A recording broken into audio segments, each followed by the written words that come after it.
there is some humor, unfortunately, about this Frank's wife infidelity because it created an emergency, right, of emotional reform inside of marriages across the country. Men who have not asked their wives, simple things like "How was your day?" since decades are now sitting up. They're checking on their wives, they're checking on their wives' emotions, sending messages to their wives, in fear of a chike happening, right? A good number of women have reached out to tell stories of how their husbands have begun to compliment their hair and check up on them. This is why these conversations matter, because underneath the jokes and online dragging is a very serious trauma conversation across African societies, right? The emotional starvation inside many marriages, the chronic neglect, the weaponized silence, the withdrawal patterns, people inherited from homes where fathers were physically present but psychologically absent. Now, such homes where affection was absent, where vulnerability was mocked, right?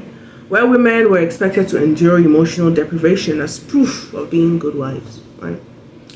And these men are conditioned to believe financial provision automatically cancels emotional responsibility.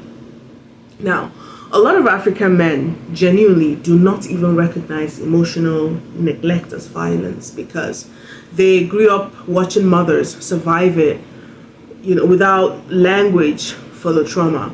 Watching women normalize abandonment inside marriage and term it culture.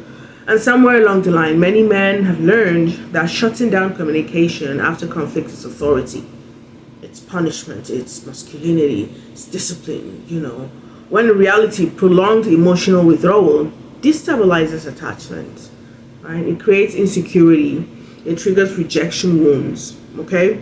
And it activates loneliness and leaves one partner existing inside emotional isolation while still wearing a wedding ring, And people underestimate what happens to the human mind when affection disappears from a committed relationship because eventually someone begins searching for validation, for attention, for softness, understanding, for conversation, right? Reassurance, eye contact, laughter, emotional safety.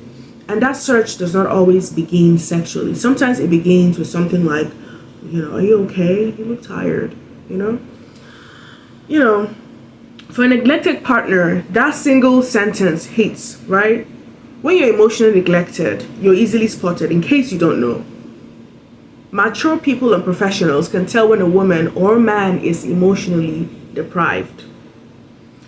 Now, none of this excuses cheating because betrayal still destroys trust, fractures families, triggers humiliation, trauma, and leaves psychological damage that can take years to process. But pretending infidelity happens inside a vacuum is intellectual dishonesty. Many relationships begin deteriorating emotionally long before the cheating starts physically. And social media keeps reducing complicated marital dysfunction into gender wars because people enjoy choosing sides more than confronting the real issues. Okay, so now you have one group screaming that men are naturally disloyal and another group screaming that men are emotionally unintelligent.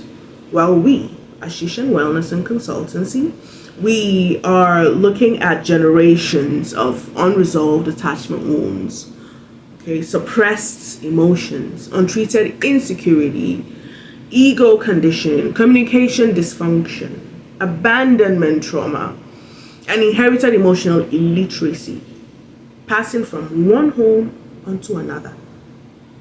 Okay?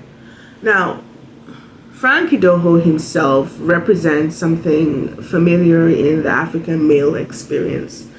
Men raised without emotional models, men taught survival but never taught intimacy, men who know responsibility but freeze during emotional vulnerability, men who equate silence with control, men carrying trust issues from childhood, rejection, betrayal, unstable homes, harsh parenting, public humiliation, heartbreak, or environments where expressing feelings attracted ridicule. And those men enter marriage wanting loyalty, yet lacking the emotional tools required to sustain connection. Then society reinforces it by praising emotional distance as masculinity, until the relationship begins collapsing and everybody starts asking, what happened, right? Meanwhile, the wife has spent years trying to emotionally locate a man that is not, trying to be found, right? The humor is, and honestly speaking, is a blessing as well, is that Nigerian men online are now accidental, they're going into this panic, right? And a lot of them it has pushed them into emotional awareness. Suddenly, husbands are listening, complimenting, calling, checking in, becoming emotionally available, right? These are things you can do. Now, to end this, and on a serious note, I say this from years of doing therapy and engaging people across different nationalities, age groups, genders, marriages and trauma spaces. A large number of women are not desperately searching for money as much as they are searching for emotional security. They want to be seen, they want to be heard, they want to be loved, reassured consistently, and confident that the man in their life, will stand beside them when life gets heavy. Most women that I have worked with are carrying loneliness inside relationships where bills are paid, but emotional presence is missing. And over time, that kind of neglect creates emotional exhaustion, resentment, anxiety, disconnection, and deep psychological pain that many societies still refuse to take seriously, especially African societies. Now, most men in committed heterosexual relationships are never taught the emotional psychology of women and haven't learned the importance of it. And that gap keeps damaging relationships because most women are not asking for perfection. They are asking for attention, for communication, for affection, consistency, reassurance, and emotional safety.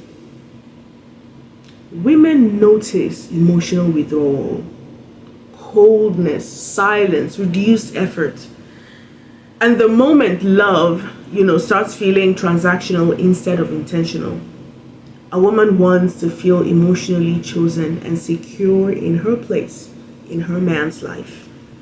And the men who understand this are usually the men whose relationships survive difficulty with far more connection and far less emotional damage.